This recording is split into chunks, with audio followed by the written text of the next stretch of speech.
আপনারা অনেকেই জানতে চেয়েছেন যে ভালো মানের রেসার কবুতর কিভাবে চিনবেন। আসলে রেসার কবুতর চেনার অনেক বৈশিষ্ট্য আছে। ওদের চোখ দেখেই অনেক কিছু বোঝা যায়। যেমন আপনার ওদের চোখের মনিটা যত ছোট হবে, জুমিং করবে, সেটা রেজাল্ট খুব ভালো দেয়।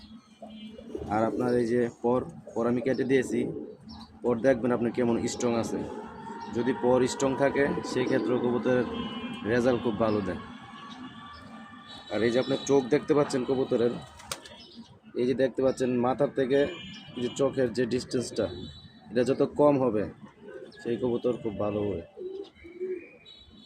আর এই যে লেজটা দেখেন, যেই কবুতরের লেজ এভাবে নাড়াচাড়া করলে ছড়িয়ে দিবে, ওই কবুতর আসলে খুব বেশি ভালো হয় না। আর এটা খুব ফ্লাইয়ের জন্য ভালো।